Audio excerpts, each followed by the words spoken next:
తులసి ఆరోగ్యానికి కూడా అంత అవసరం. పూర్వం ఇంట్లో ఎప్పుడు తులసి ఎందుకు ఉంచుకునేవారంటే, పైనుంచి వాంతి కానీ కింద నుంచి అతిసారం కానీ జరిగితే ఆపగలిగినది తులసి చెట్టు ఒకటే. వెంటనే తులసి వేసేవారు.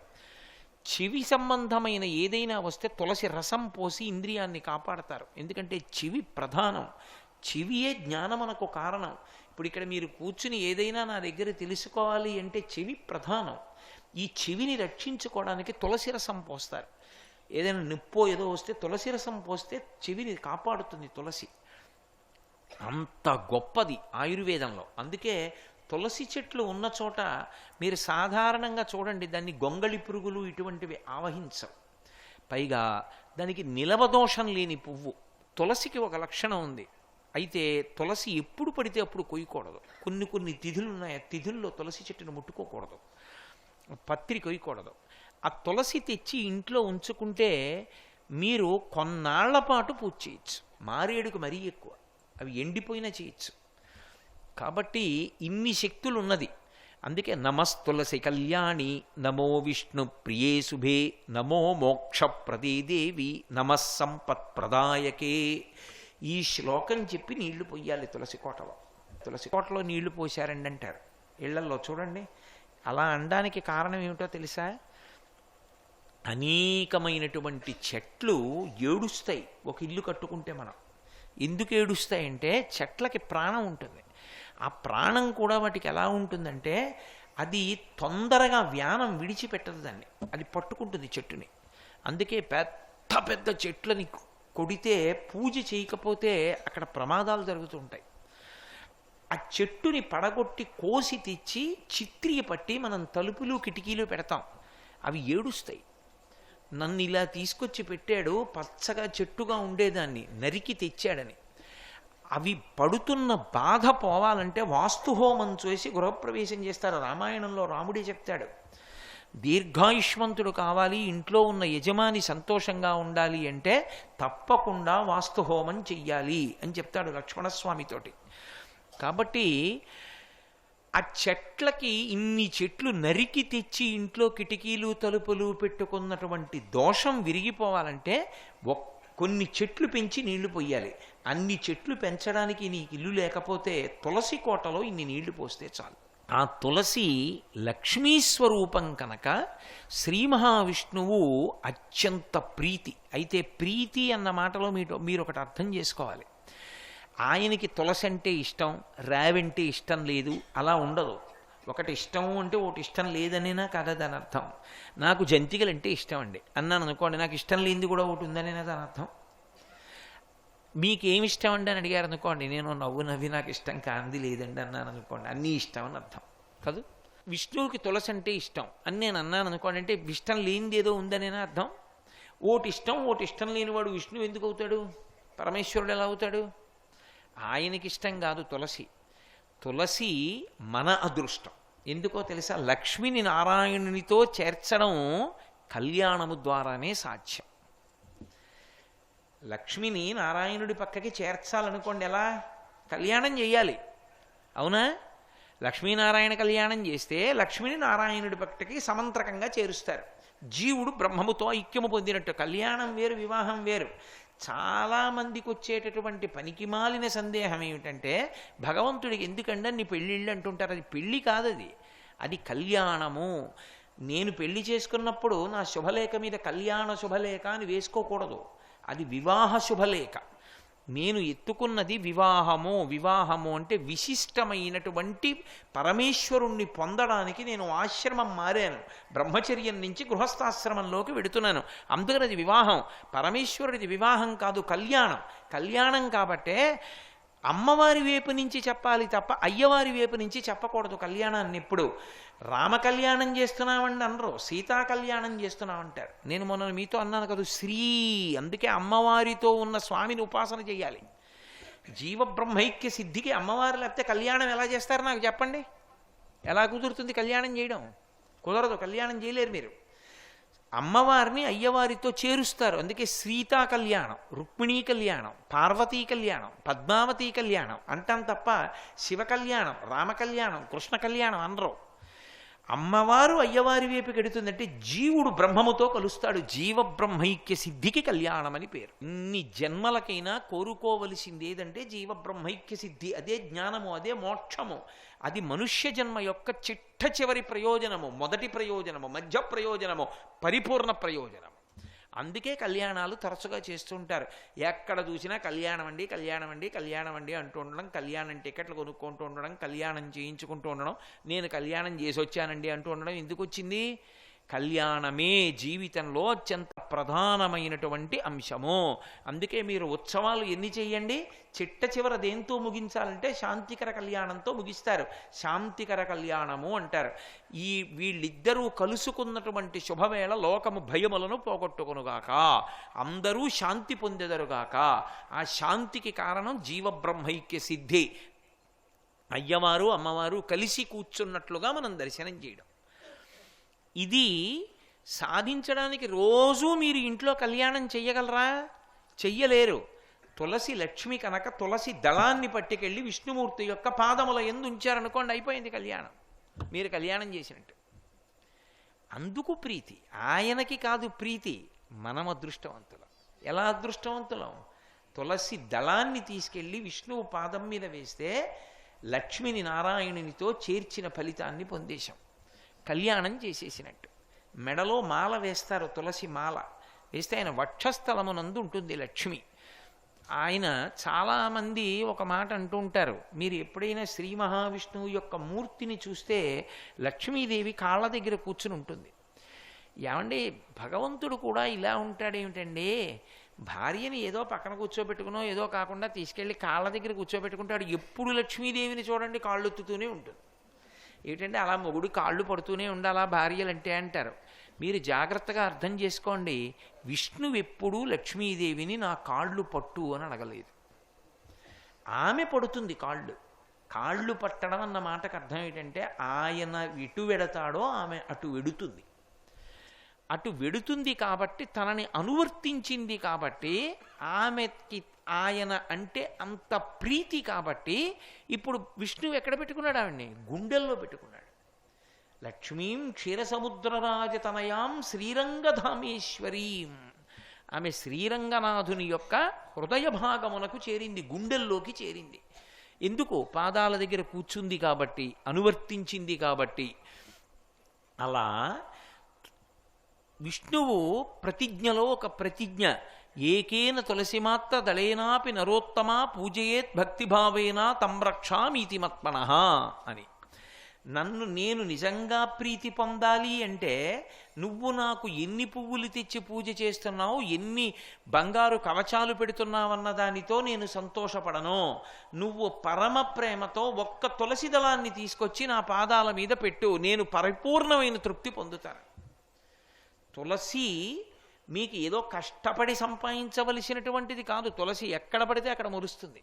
ఒక్క తులసి దళాన్ని ఆయన పాదముల మీద వేస్తే, భక్తితో వేస్తే ఆయన పొంగిపోతాడు. అదే ఏడుకొండలవాడి కథ. ఒకానొకప్పుడు తొండమాన్ చక్రవర్తి వెంకటేశ్వర స్వామితో మాట్లాడేవారు. వెంకటేశ్వర స్వామి కూడా మాట్లాడుతుండేవారు. మీరు నన్ను నమ్మగలిగితే నేను మీతో ఒక సత్యం చెప్తా. వెంకటేశ్వర స్వామి ఇప్పటికీ వింటారన్నీ. అన్నీ తెలుసు ఆయనకి, అన్నీ తెలుసు.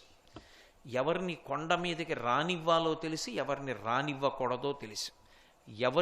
ఎవరు తనకి పరమభక్తుడో తెలుసు, ఎవరు భక్తుడు కాడో తెలుసు. నేను మీకు ఇంకా సత్యం చెప్పాలంటే, ఆయనకి అభిషేకం చేసి స్నానం చేశాక ఇప్పటికీ చెమట పడుతుంది. ఆ చెమట తుడుస్తారు బట్టతోటి. ఆ తుడిచిన బట్ట వాసన చూస్తే సువాసనలు వస్తాయి. మొన్ననే నేను వెంకటాచలం వెళ్ళినప్పుడు ఆయన ఒళ్ళు తుడిచిన బట్ట కళ్ళజోడు తీసేయమని నా కళ్ళ మీద పెట్టారు. పెడితే నాకు 1.5 గంట సేపు చల్లతనం వదలలేదు కళ్ళని పట్టుకుని. అంత సువాసనలు వస్తుంది. దివ్యమూర్తి. ఇప్పటికీ ఆరాధన చేసే పెద్దలను అడగండి, వెంకటేశ్వర స్వామి వారిని ముట్టుకున్నప్పుడు పసిపిల్లవాడి శరీరం ముట్టుకున్నంత మెత్తగా తగులుతూ ఉంటుంది అని చెప్తారు. అది విగ్రహం కాదు. నకృతం దైవసంఘైశ్చ నకృతం విశ్వకర్మణ స్వేచ్ఛయా క్రీడతే తత్ర ఇచ్ఛారూపం విరాజిత. మహానుభావుడైన ఆయన మాట్లాడాడు చాలా కాలం. తొండమాన్ చక్రవర్తితో మాట్లాడేవాడు. ఒకప్పుడు తొండమాన్ చక్రవర్తి వచ్చి అహంకారం ప్రదర్శించాడు. నేను రోజు బంగారు తులసి దళాలతో పూజ చేస్తానన్నాడు. మరునాడు వెళ్ళాడు. వెళ్ళేటప్పటికి ఆయన కాళ్ళ మీద బంగారు తులసి దళాలు లేవు, పక్కకి వెళ్ళిపోయి మట్టి తులసి దళాలు ఉన్నాయి. తెల్లబోయి అడిగాడు, ఇదేమిటి నేను బంగారు తులసి దళాలతో పూజ చేస్తే పక్కకి తోసేసి బంకమట్టి తులసి దళాలు నీ పాదాల మీద ఉన్నాయన్నాడు. నువ్వు చేసిన పూజ ఏ పూజ? నేను బంగారు తులసి దళాలతో చేస్తున్నానని అహంకారంతో చేశావు, పక్కకి తోసేశాను. అంటే మరి బంకమట్టితో ఎవరు చేశారన్నాడు. పరమభక్తుడు ఒకడు ఉన్నాడు నాకు, వాడు చేశాడు, అది పుచ్చుకున్నానన్నాడు. ఎవరు వాడు, ఎక్కడున్నాడని అడిగారు. నీ రాజ్యంలోనే ఉన్నాడు, భీముడు అని చెప్పి కుమ్మరివాడు, వెళ్ళి చూడన్నాడు. వెళ్ళాడు తొండమాన్ చక్రవర్తి. వెళ్ళేటప్పటికి ఆయన కుండలు చేసుకుంటున్నాడు. కొయ్య వెంకటేశ్వర స్వామి మూర్తిని పెట్టి మట్టి తయారు చేసేటప్పుడు కుండ మొట్టమొదటిది చేయగానే విరిగిపోతుంది. దాంతో బంకమట్టి తులసిదళం చేసి ఆయన పాదముల మీద పెట్టేవాడు. స్వామి ఉన్నాడు అని నమ్ముకునేవాడు. ఆ మట్టి తులసిదళం నేను పుచ్చుకుంటున్నానని తొండమాన్ చక్రవర్తి వెళ్ళిన తర్వాత గరుడ వాహనం మీదొచ్చి వెంకటేశ్వర స్వామి తను కట్టుకున్న బట్టలు తీసి ఆ భీముడికి కప్పి, శ్రీదేవి భూదేవి తమ ఒంటి మీద ఉన్న నగలు తీసి తమాలిని అని భీముని భార్యకి వేసి గరుడ వాహనం ఎక్కించి వైకుంఠానికి తీసుకెళ్ళాడు. యథార్థంగా జరిగిన గాథ భవిష్యోత్తర పురాణంలో. అందుకే తులసి అంత గొప్పది. ఆ తులసి సాధారణంగా ఆరాధనలో విష్ణువునకు ఉపయోగపడుతుంది. విష్ణు భగవానుణ్ణి పూజించడంలో తులసిని వాడుతుంటాం. ఆ తులసితో వాడితే ఒక గుర్తొకటి పడింది లోకంలో. మీరు ఇదో చమత్కారం మీకు. ఆ ఉపాసనా క్రమమునందు ప్రచండమైనటువంటి స్వాములు, అంటే చాలా చాలా గొప్ప స్వరూపాలు పొందినటువంటి వాళ్ళు, శివుడు విష్ణువు, వీళ్ళిద్దరికీ 2 మచ్చలు ఉన్నాయి. ఈ లోకంలో ఎప్పుడైనా మచ్చ అన్నాను అనుకోండి, నేను అది అపకీర్తికి గుర్తు. ఆయనకు మచ్చ ఉందండి అన్నాను అనుకోండి, ఆయన చాలా గొప్పవారండి అన్నారనుకోండి, మీకు అంతవరకే తెలుసు, ఆయనకి ఓ మచ్చ ఉంది అన్నాను అనుకోండి, అంటే ఏమిటి దాని అర్థం? ఆయన జీవితంలో ఏదో అపకీర్తి ఉందనేనా? శివకేశవులిద్దరికీ 2 మచ్చలు ఉన్నాయి. ఆ 2 మచ్చలు అపకీర్తుల వల్ల రాలేదు, వాళ్ళు లోకం కోసం చేసిన త్యాగం వల్ల వచ్చింది. ఒకటి, శ్రీ మహావిష్ణువుకి ఈ నడుం చుట్టూ మొలత్రాడు కట్టుకుంటే పడుతుందే మచ్చ, అటువంటి మచ్చ ఒకటి ఉంటుంది. ఆ మచ్చ ఎందుకు వచ్చింది అంటే, తనంత తాను యశోదాదేవికి లొంగిపోయి ఆవిడ చేత త్రాటి చేత కట్టబడ్డాడు కాబట్టి దామోదర అని పేరు వచ్చింది. త్రాటి చేత కట్టబడ్డాడు ఒకనాడు, యశోద చేత మచ్చపడింది. అంటే భక్తి కలిగినటువంటి వాళ్ళు, ఏమీ చదువుకోని వాళ్ళైనా, గోపిగా ఆమెకేం తెలుసు? యశోదకి ఏమీ తెలియకపోయినా సరే ఆ యశోదకి లొంగిపోయాడు కాబట్టి దామోదరుడు అయ్యాడు, మచ్చపడింది. అంటే నేను లొంగుతాను సుమా, భక్తి కలిగిన వాళ్ళ చేత కట్టబడతానని చెప్పడానికి గుర్తు ఆ తాడు. అది దామ అన్న మాటకు అర్థం అది. దామ అంటే కట్టడానికి ఉపయోగపడుతుంది. ఏ తాటితో కడతారు మీరు పరమేశ్వరుణ్ణి? భగవంతుణ్ణి కట్టే తాళ్ళు లోకంలో లేవు. భగవంతుణ్ణి కట్టడానికి ఉపయోగపడే తాడు ఒక్కటే, భక్తి తాడు. భక్తి పాశము చేత కడతారు. యమపాశము, ఆశాపాశము, భక్తి పాశము, ఇవన్నీ పాశము అంటే కట్టునది. భక్తి పాశము భగవంతుణ్ణి కట్టేస్తుంది. ఈ భక్తి పాశము చేత కట్టబడేవాడు సుమాని చెప్పడానికి దామ శబ్దం వేస్తారు. ఆ భక్తితో దేంతో కట్టాలి? భక్తి ఉంది అంటే ఒక్క తులసిదళం చాలు, నువ్వు పరమేశ్వరుణ్ణి కట్టగలవు. పరమశివుణ్ణి కట్టారు. ఎలా కట్టారు? భక్తితో వెళ్ళి స్తోత్రం చేశారు. హాలాహలం పుచ్చుకున్నాడు లోపలికి, కంఠం మీద నల్లటి మచ్చ వచ్చింది. తెల్లటి శివుడికి నల్లటి మచ్చ వస్తే అపకీర్తి వచ్చిందా? లోకం కోసం మహానుభావుడు విషపానం చేశాడని శ్రీకంఠ గరళకంఠ అని స్తోత్రం చేశారు. ఈశ్వరుడి విషయంలో మచ్చ కూడా కీర్తికి కారణమైంది తప్ప అపకీర్తికి కారణం కాదు. అందుకే భగవంతుడికి దామోదర అని పేరు రావడానికి కారణం, దామము ఉదరమందున్నవాడు, తాటి చేత కడుపు చుట్టూ కట్టబడినవాడు, భక్తి పాశముల చేత కట్టబడతాడు. అంటే ఇప్పుడు రామదాసు గారి హృదయం ఎక్కడుంది ఆ పద్యం చెప్పడంలో?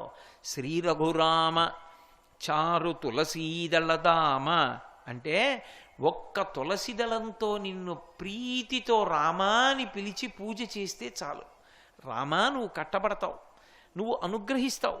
నువ్వు అంత రక్షిస్తావు. భక్తి అన్నది ఉంటే చాలు, వెంట పడతాడు రామచంద్రమూర్తి.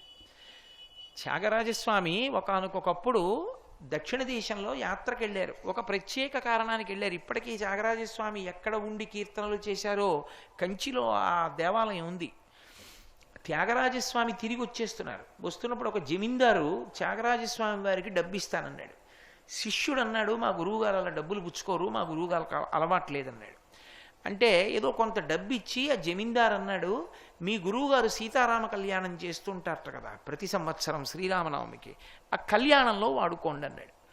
అయితే ఇది రామచంద్రమూర్తి కళ్యాణానికంటే రాముడికా అన్నాడు. అవును అన్నాడు.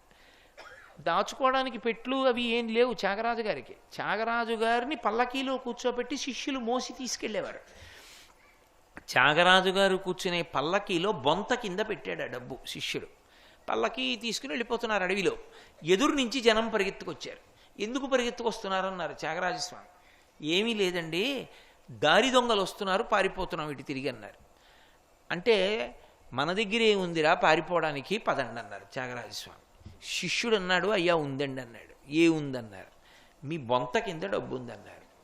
ఎక్కడిదిరా డబ్బు అన్నారు. జమీందారు దగ్గర పుచ్చుకున్నాను అన్నాడు. ఎందుకు పుచ్చుకున్నావు అని అడిగారు. మీకోసం పుచ్చుకోలేదు, రాముడి కోసం పుచ్చుకున్నాను రామనవమి కళ్యాణానికి అన్నాడు. అయితే ఆ డబ్బు రాముడిదేనా అన్నారు. రాముడిదే అన్నారు. అయితే రాముడు చూసుకుంటాడు, నీకెందుకు నాకెందుకు పద అన్నారు. పల్లకి మోసుకుని వెళ్ళిపోతున్నారు. దొంగలు వచ్చారు. ఇద్దరు మంచి బలిష్టమైనటువంటి దొంగలు త్యాగరాజస్వామి వారి పల్లకి దగ్గరికి వచ్చారు. వచ్చి ఇలా చూసి వాళ్ళు వెనక్కి తిరిగి పారిపోయారు. త్యాగరాజు గారు మాట్లాడలేదు, వాళ్ళు మాట్లాడలేదు, పారిపోయారు. కొంత దూరం వెళ్ళిన తర్వాత చీకటి పడింది. భగవంతుణ్ణి నమ్ముకున్న వాడికి భయం ఏముంటుందండి. అరణ్యంలో చెట్టు కింద దిగి త్యాగరాజస్వామి పడుకున్నారు, శిష్యులు పడుకున్నారు. మరునాడు ఆ దగ్గరలో ఏదో చెరువు ఉంది, స్నానం చేసి అనుష్ఠానం చేసుకుని మళ్ళీ బయలుదేరుతున్నారు. ఆ దొంగలు ఇద్దరు మళ్ళీ వచ్చారు. వచ్చి త్యాగరాజస్వామి కాళ్ళ మీద పడ్డారు. మీకేం కావాలరా అన్నారు త్యాగరాజస్వామి.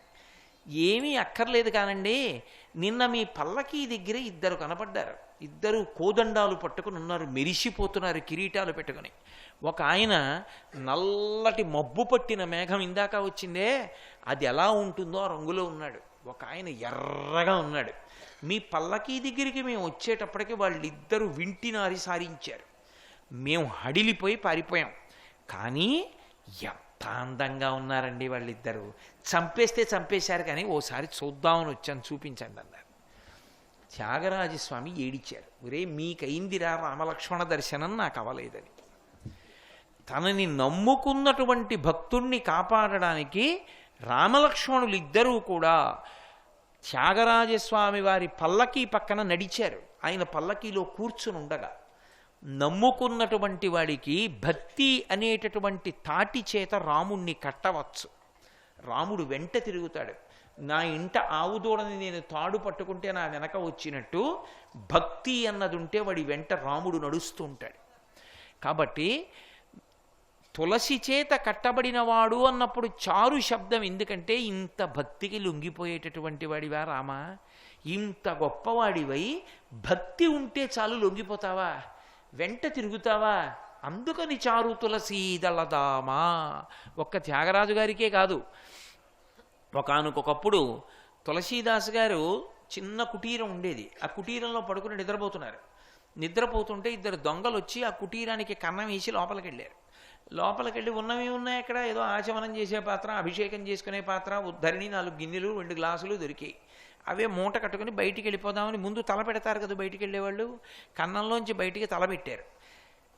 మంచి పాదరక్షలు వేసుకుని 2 పాదముల జంట కనపడింది. మెరిసిపోతున్నాయి పాదాలు. ఎవరివిరా అని తల పైకెత్తి చూశారు.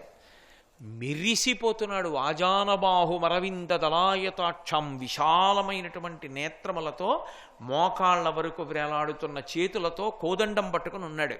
ఇటు చూసేటప్పటికి ఎర్రగా ఒక ఆయన ఉన్నాడు. అయ్యబాబోయ్ అని వెనక్కి పోయాడు.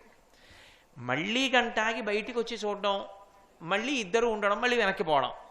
రాత్రల్లా దొంగలు ఇద్దరు లోపలే కూర్చున్నారు. వీళ్ళు ఎక్కడ దొరికారా బయట మనకి, లోపలికి రారు, ఎక్కడికి బోరు, అలాగే నించున్నారు వీళ్ళని. తెల్లవారిపోయింది. తులసీదాస్ గారిని నిద్ర లేచారు. వీళ్ళిద్దరూ మూట కట్టు కూర్చుని ఉన్నారు. ఆయన వచ్చి అడిగారు, ఎవరు మీరని అడిగారు. మేము దొంగలం అన్నారు. అయితే ఆ మూటట్టుకు పారిపోయారా, ఎందుకు అలా కూర్చున్నారు కట్టుకుని అన్నారు. మాకు ఈ పాటి తెలివితేటలు లేక కాదండి, రోజు రాత్రి గంటకోసారి తల బయటెట్టాం. ఇద్దరు నించున్నారు. ఒక ఆయన నీలమేఘం ఎలా ఉంటుందో అలా ఉన్నాడు, ఒక ఆయన ఎర్రగా ఉన్నాడు. ఇద్దరు కోదండములు పట్టుకుని మా వంక కోరగా చూస్తున్నారు మేము బయటికి ఎడుతుంటే. అందుకని వెళ్ళడానికి దారి లేక మూట లోపలెట్టుకుని ఇలాగే కూర్చున్నా ఉన్నారు. తులసీదాస్ గారు ఏడిచి కీర్తన చేశారు. నా కోసం ఈ పనికి మాలిన ఉద్ధరిని, ఈ ఆచమన పాత్ర, ఈ అభిషేక పాత్ర కోసం రామలక్ష్మణులారా రాత్రి నిద్రపోకుండా ఇద్దరు నా పర్ణశాల ముందు కాపు కాశారా అని. భక్తి పాశములకు రాముడు అలా కట్టబడతాడు. ఎప్పుడోననుకోకండి. అందుకే భద్రగిరి దాశరథి కరుణాపయోనిధి. ఇప్పటికి భద్రాచలం మీద లేడు, ఇప్పటికి కాపాడటల్లా. ఎంతమందినో రామచంద్రమూర్తి చేత కాపాడబడిన వాళ్ళు ఒకళ్ళు ఇద్దరు కాదు. ఈ మధ్యకాలంలో గుంటూరులో ఉండేవారు, ఇప్పటికీ ఉంది రామనామ క్షేత్రం, మీరు వెళ్ళి చూడొచ్చు. ఆయనకి పుట్టుకతో రాముడంటే పిచ్చి. ఆఖరికి ఆయనకి పెళ్లి చేశారు.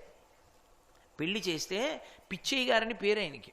ఆయనకి పెళ్లి చేస్తే రాగం పిచ్చయ్య గారు అనేవారు. ఆయనకి పెళ్లి చేస్తే ఆయన అన్నారు, నాకు మేళతాళాలు వద్దు, నేను మంగళసూత్రం కట్టేటప్పుడు జీలకర్ర బెల్లం పెట్టేటప్పుడు గట్టిగా ఎలా మేళం చేస్తారో అలా గట్టిగా రామనామం చెప్పండి, తోరణాలు కట్టద్దు, కాగితాల మీద శ్రీరామ అని రాసి అవే తోరణాలుగా కట్టండి అని అడిగారు.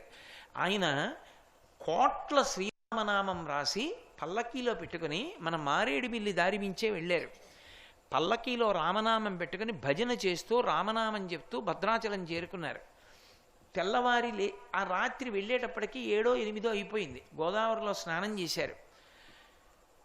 ఆయనతో వచ్చిన వాళ్ళు అన్నారు, రేపు ఉదయం పట్టుకెళ్ళి ఇద్దాం గుళ్ళో రామనామం అంతా అన్నారు. ఆయనకి ఎందుకో అకస్మాత్తుగా వద్దనిపించింది.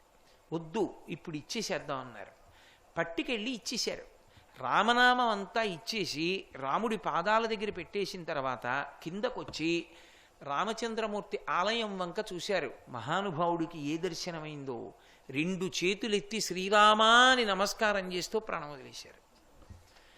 ఇప్పటికీ నేను ఈ వేదిక మించి చెప్పడం కుదరదు కాబట్టి చెప్పట్లేదు. ఎందుకనంటే వేదిక మించి చెప్పినప్పుడు వ్యక్తిగత జీవితాల గురించి నేను స్పృశించకూడదు. రాముణ్ణి నమ్ముకుని కోట్లకు పడగలెత్తిన వాళ్ళు నాకు తెలుసు. ఇప్పటికీ వ్యాపారం మొదలుపెట్టే ముందు రామనామ భజన చేయించి వ్యాపారం మళ్ళీ సంవత్సరం పుస్తకాలు పెట్టేవాళ్ళు నాకు తెలుసు. మీకు రామ ఉపాసన యందు ఒక రహస్యం చెప్తున్నాను. ఒక్కసారి ఒక తరంలో రాముణ్ణి పట్టుకుంటే 7 తరాల వరకు రాముడు కాపాడుతూనే ఉంటాడు. సర్వం శ్రీ ఉమామహేశ్వర పరబ్రహ్మార్పణమస్తు. స్వస్తి.